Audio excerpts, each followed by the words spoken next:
हमारे subconscious mind, इसी mind से हम जो भी सोचते हैं माइंड हमेशा वही चीज ही करता है। भला चीज सोचेंगे तो कुछ भला ही हो जाता है और बुरा चीज सोचेंगे तो कुछ बुरा ही हो जाता है। ये आप सभी कभी ना कभी महसूस करे होंगे। हम जो भी बात सोचते हैं वो भला हो या बुरा हो, वही थिंकिंग हमारे माइंड ट्रैप करके उसको ही बार बार सोचने पर मजबूर कर देता है, वो जागते हुए हो या सोते हुए हो। तो इसी तरह कुछ होता है ये 5 दोस्तों के साथ। कैसे एक किताब उनके माइंड के साथ खिलवाड़ करता है और उसके बाद क्या होता है ये आप जान पाएंगे फिल्मी अविनाश की जुबान से 2019 का पंचरक्षरम फिल्म का एक्सप्लेनेशन सुनकर। तो फिल्म की शुरुआत होती है एक प्राचीन कहानी से। कहानी स्टार्ट होता है 11वीं शताब्दी में चोला राजा के साम्राज्य में। एक आदमी जो अपने आप को सबसे दूर करके अपने जीवन का महत्व जानने के लिए कहीं दूर चला जाता है, पर बहुत दूर जाने के बाद खाने पीने की अभाव से वो बेहोश हो जाता है। जहाँ पर एक साधु आकर उसे बचाकर उसको जीवन के सभी ज्ञान को सिखाते हैं। इसके बाद वही आदमी बहुत बड़ा ज्ञानी बनकर एक किताब को लिखता है जिसमें उसने पास्ट कैसा था, प्रेजेंट कैसा है और फ्यूचर में क्या हो सकता है वो सब कुछ पहेली के द्वारा लिखता है। और उस किताब को एक आम आदमी को देकर बहुत ही दूर चला जाता है। पर जब उस साम्राज्य के राजा उसी किताब के अलौकिक शक्ति के बारे में जानते हैं, वो उसी किताब ले आते हैं। इसके बाद वो उस किताब को पढ़ के जान पाते हैं कि उनके राज्य में एक बाहरी शत्रु के आक्रमण करेंगे। और सच में उनके राज्य में बाहरी शत्रु आक्रमण कर देते हैं। जब राजा ये युद्ध हारने वाले थे, वो अपने बेटे पत्नी के साथ वो किताब को देकर बहुत दूर भेज देते हैं। उसके बाद कहानी यहाँ पर खत्म होकर फिल्म की कहानी स्टार्ट होता है, जिसमें हमें दुष्यंत को दिखाया जाता है जो एक ट्रैवलर है और उसके जीवन में ट्रैवल के अलावा और कुछ भी नहीं था। और ट्रैवल करते समय वो बैंगलोर के लिए रवाना हो जाता है। इसके बाद सीन शिफ्ट होकर जीविका को दिखाया जाता है जो एक सोशल वर्कर थी और अपने पिता की बहुत लाडली थी और वो अपने सब पैसा चैरिटी में दान कर देती है। जितना भी पैसा वो पाती है अपने पिता के पास, वो सब पैसा चैरिटी के लिए दान कर देती है, सबका मदद कर देती है। ऐसे ही थी जीविका। और उसके सभी दोस्त उसकी बर्थडे पार्टी में बैंगलोर में एक चैरिटी कंसर्ट को आयोजित करने के लिए रवाना होते हैं। इसके बाद समीरा को दिखाया जाता है जो एक राइटर थी और एक न्यूज़पेपर कंपनी में काम कर रही थी, पर उस कंपनी के बॉस उसको बड़े लोगों के बारे में कुछ सच्चाई को लिखने के लिए मना कर देते हैं। इसीलिए वो रिजाइन देकर एक बुक लिखने के लिए निकल जाती है, जहां पर उसको जीविका की कॉन्सर्ट का पर्ची मिलती है। इसके बाद कॉन्सर्ट दिखाया जाता है जहां पर अहिधान जो एक सिंगर था उसके बैंड ग्रुप के साथ सिंगिंग कर रहा था। समीरा भी आई थी और दुष्यंत भी कंसर्ट को देखकर वहां पर चला आता है। इसके बाद अहिधान की सिंगिंग सबको पसंद आता है और समीरा, दुष्यंत, जीविका अहिधान को अप्रिशिएट करते हैं। जहां पर धर्मा आ जाता है जो एक अपने मिलेनियर बाप के पैसा को बस उड़ा रहा था, जिसका कुछ भी गोल नहीं था, बस लाइफ का मजा ले रहा था। इसके बाद ये 5 दोस्त अच्छे से फ्रेंड बन जाते हैं और दुष्यंत के साथ ट्रैवल करते हैं। पर ट्रैवल के बाद वो एक रात एक घर में जाकर रुकते हैं जहां पर वो एक गेम खेलते हैं। एक बुक को ले आकर उसमें जो भी पढ़ेंगे उसको उनको बिलीफ के साथ पढ़ना होगा, विश्वास के साथ पढ़ना होगा। तो ये वाला गेम वो खेलते हैं। पर समीरा उसी खेल में वही पंचरक्षरम बुक को चूज करता है जो बुक उस ज्ञानी व्यक्ति ने लिखा था और वही वाला बुक राजा के पास आया था, उसके बाद यहाँ पर आ गया था। इसके बाद सब 5 मिलकर वो बुक को पढ़ते हैं और बहुत ही नेगेटिव बात को पढ़ते हैं और बहुत डिस्टर्ब हो जाते हैं, जिसमें समीरा अपने ऊपर एक काली बिल्ली का कूदना, दुष्यंत एक शैतान को देखना, जीविका को अपनी बिल्ली के मौत के बारे में पता चलना और उसी किताब से और बहुत ही चीज पढ़ते हैं जो इन सब के पास्ट और प्रेजेंट लाइफ को एक पहेली के द्वारा डिपिक्ट कर रहा था।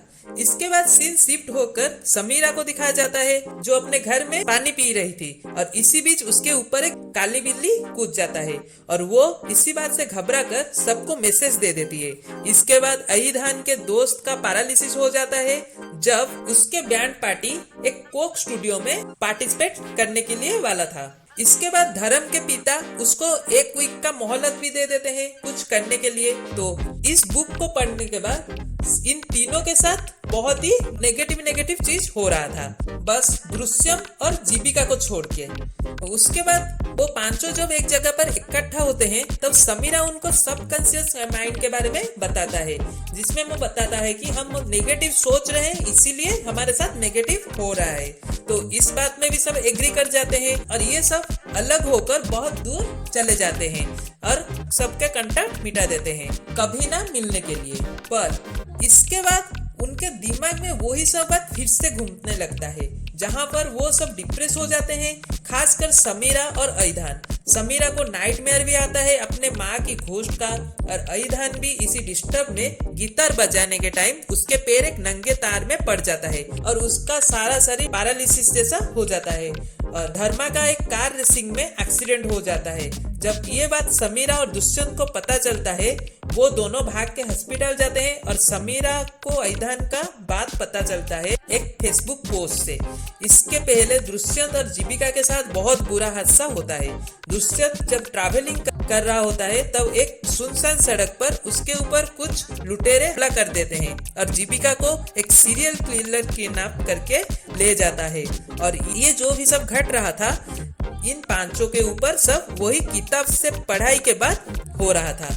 इसके बाद वो चारों जब जीविका के बारे में जानते हैं उस किताब के माध्यम से वो चारों जीविका को खोजने के उपाय ढूंढते हैं। और यहाँ पर हमें पता चलता है वो किताब पहले से ही समीरा को मिल गया था और वो ही उस किताब को वहां पर रखा था खेलने के लिए और जानबूझ के वो वही किताब को खेल में लाई थी। और इसके बाद ये जानकर वो तीनों समीरा के ऊपर भड़क जाते हैं, पर इसके बाद सब शांत होकर पॉजिटिव माइंडसेट से वो किताब को खोलकर कुछ क्लू ढूंढते हैं जीविका को खोजने के लिए। इसके बाद वाले सीन में हमें जीविका को दिखाया जाता है जो एक सीरियल किलर सिमन के कब्जे में था और यहाँ पर जीविका के जैसा बहुत लड़की थे और सिमन उन सबको टॉर्चर करके मार रहा था और उसको डार्क वेब में लाइव दिखा रहा था, जिसमें उसको बहुत ही मजा आ रहा था, लाइक एक साइको किलर के जैसा। इसके बाद सिमन जब एक लड़की को जीविका के आगे मार देता है, जीविका ये देखकर बहुत ही डिप्रेस में चला जाता है और सिमन जब उस लड़की को गाड़ने के लिए जाता है तभी एक लड़की वहां से एक गुफा के रास्ते भाग के बाहर आ जाती है और उसमें सब लड़की मिलकर उसकी मदद करते हैं और ये चारों दोस्त भी जीविका को ढूंढने के लिए निकल पड़ते हैं उसी बुक के कुछ पहेली के साथ। इसके बाद सीन सीट होकर वो लड़की को दिखाया जाता है। वो लड़की एक पुलिस को लेकर उसी जगह ले आती है और वहां पर समीरा और धर्मा भी मिल जाते हैं उनको, जो वही क्लू को लेकर खोज के वहीं पर पहुंचते हैं। और इसके बाद वो सब उसी घर के अंदर जाते हैं, पर वो पुलिस भी सिमन के साथ मिला हुआ था और सिमन आके वो लड़की को मार के समीरा और धर्मा को बांध देती है। और पर उसके पहले समीरा जीविका को खोज लेती है और फोन से मैप को दुष्यंत और अईधान को भेज देती है। इसके बाद ये दोनों भी यहाँ पर आके सिमन और पुलिस को मार के जीविका को बचा लेते हैं। इसके बाद ये पांचों मिलकर वो किताब को नदी में फेंक लेते हैं और अपने लाइफ को नए तरीके से जीते हैं। और समीरा को भी कंटेंट मिल गया था बुक लिखने के लिए और वो बुक भी लिख देती है। पर बुक लिखने के बाद वो जब थोड़ा चिल करती है उसी बुक के कुछ पहेली फिर से उसके सामने लाइव दिखाई देता है और उसी बुक के अनुसार इसी पहेली जो भी लिखा हुआ था वो होने के बाद वो पहेली लाइव होने के बाद कुछ बड़ा अघटन होने वाला था। और ये बात समीरा जब जान पाती है वो बहुत ही चिंता में पड़ जाती है और इसके बाद फिल्म यहाँ पर खत्म होता है। तो ये वाले फिल्म में हमारे माइंड हम जब अच्छी और बुरी चीज को सोचते हैं उसके बाद हमारे लाइफ के ऊपर क्या असर पड़ता है ये दिखाया गया है, जिससे ये पांचों उस किताब को पढ़ने के टाइम तो बहुत कुछ नेगेटिव विचार अपने दिमाग के लाए, इसीलिए उनके साथ बहुत ही बुरा हुआ।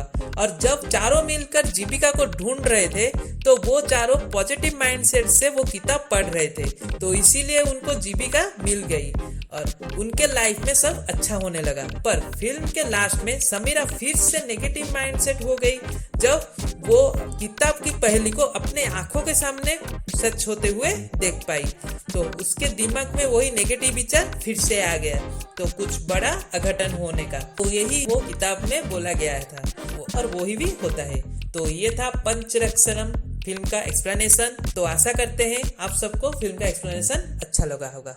ये वाला वीडियो आप लोग को कैसा लगा आप मुझे कमेंट करके बताइए और वीडियो को लाइक करिए, शेयर करिए और सब्सक्राइब करिए इसी तरह मूवीज का एक्सप्लेनेशन पाने के लिए। और मेरा इंस्टाग्राम आईडी का लिंक डिस्क्रिप्शन और अबाउट में है, जाके फॉलो करिए।